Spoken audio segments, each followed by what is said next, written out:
I've just started a creative writing course at McNally Robinson on Tuesday evenings. And in the class we talk about the hows of storytelling. What makes one story into something you absolutely cannot put down, and another just evokes a feeling of meh. Obviously good storytelling can help. Things like concrete description, evocative word choices, realistic dialogue, and heck, even good grammar, so people aren't struggling to figure out what you mean to say. But good storytelling isn't everything. My book club read Wuthering Heights this month, a book that is finely written with some of the most exquisite word choices I have read lately, but one I couldn't get into at all. You see, I didn't like any of the characters. Try as I might, I couldn't relate to or even begin to care about any of Bronte's cast of characters.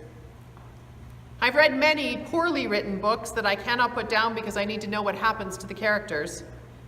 But this book was the exact opposite. I could see that the writing was very good, even very creative, but I could easily put it down because I didn't care about the people. You see, this is what a good story does. It connects us to people at a heart level, whether those are real people or fictional people. You may have felt that when you watched a movie or read a novel. Perhaps the story helped you to understand what it feels like to be someone who is very different from yourself. Or maybe the story somehow helped you to articulate something that you feel deep inside, but you just couldn't figure out how to explain. And you probably had moments when a friend or family member tells you a story about their life. You might have felt it too when you've told someone a story about your own life and they have listened and connected with it. Good stories connect us at a heart level. And stories are both more memorable and powerful than lectures. That's always my challenge when writing sermons because I'm more naturally someone who likes to talk about ideas rather than tell stories, even though I know stories are much more effective, hence the reason I'm taking a creative writing course. So, is it any surprise that Jesus taught mostly with stories? We call these stories of Jesus parables, and the Gospels are chock full of them. When his disciples ask him why he tells stories, he says that he tells stories to create readiness, to nudge the people towards receptive insight. In other words, to make connections, to appeal to the heart as well as the head. And most of us immediately recognize the parables of Jesus are not about things that actually happened, but rather the stories designed to help us understand universal truths. Take this morning's parable, for example. I don't think there's any particular farmer who goes out and sows seeds, with some falling on the road, others on the gravel, still others getting eaten up by birds, and so on. It's really bad farming. So in a literal sense, this story didn't happen. What farmer goes and puts the seed on the path? No specific real-life farmer is being talked about. And yet, it is also a true story about what farming is like. Because the farmer could be any farmer you know.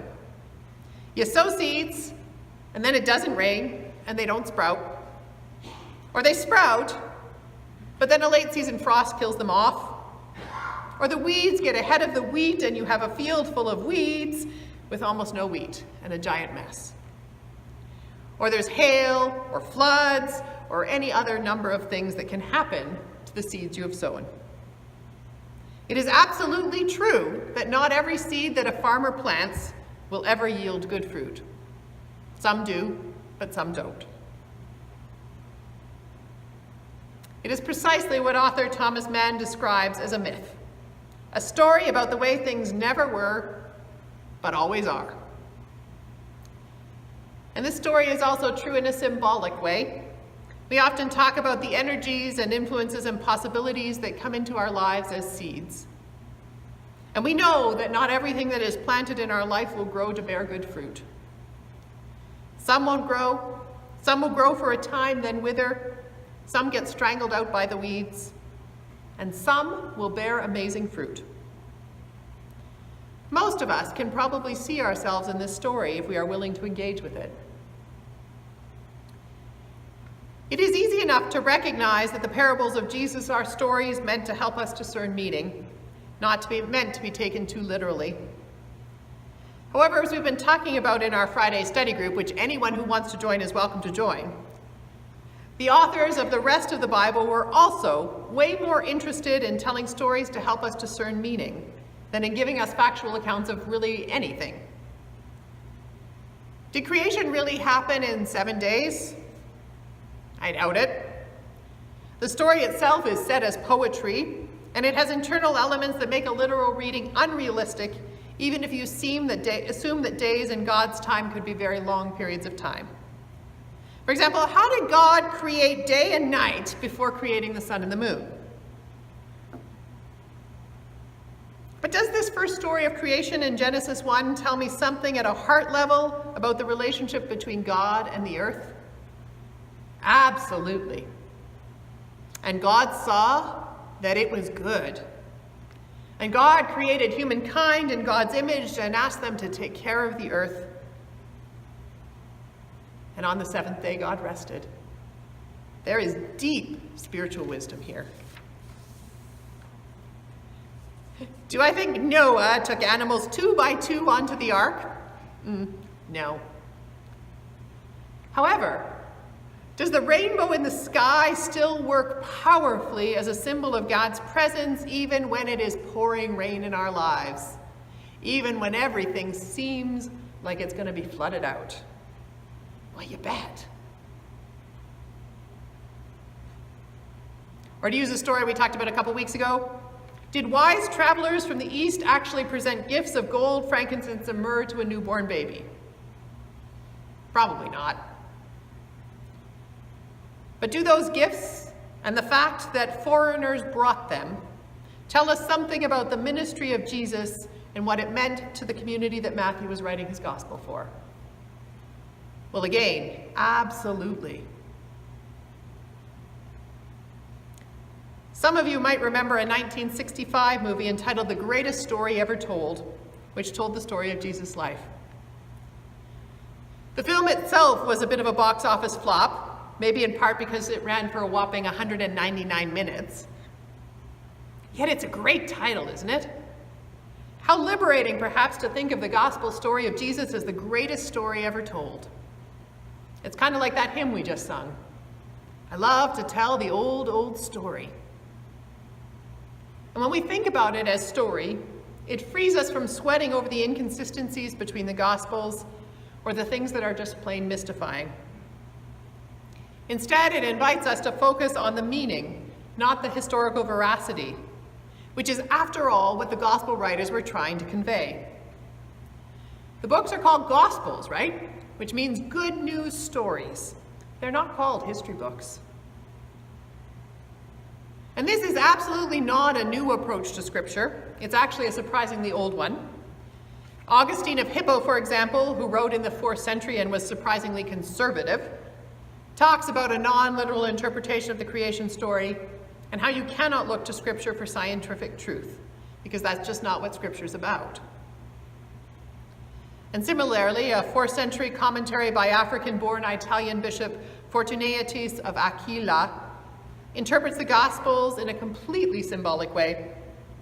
His take on Scripture is probably even more symbolically oriented than mine is. You see, it isn't until the Reformation and the invention of the printing press, when people started to be able to have physical Bibles themselves, that biblical literalism started to grow as a movement. As prominent Jesus scholar John Dominic Crossan remarks, my point once again is not that those ancient people told literal stories, that we are now smart enough to take them symbolically, but that they told them symbolically and we are now dumb enough to take them literally. So let's stop doing that. Let's appreciate our sacred story as just that, sacred story. As Borg puts it in the book we are reading in study group, the emphasis is on the meaning of the stories, whether they happened or not. This kind of interpretation does not require a decision on their factuality. To those who are concerned about their factuality, it says, believe whatever you want about that question. Now, let's talk about what those stories mean. And for many of us, this approach to Scripture helps us take Scripture seriously and allow the powers of its stories to touch us deeply, to make that heart connection. If we have to take the stories completely literally, then we have to expend an extraordinary amount of time trying to figure out how to relate them to the modern science that we know, or how to resolve the inconsistencies within the stories themselves, and there are lots of them. And all of that feels like a tremendous waste of time to me. There is something very freeing to say, like Black Elf, a Native American elder, does. I don't know if it happened this way, but I know this story is true. Such an approach to Scripture, rather than diminishing the meaning of our Bible stories, instead enriches it, allowing them to continue to have the power they were meant to have, to transform lives and to point us towards a deeper relationship with God. May it be so. Amen.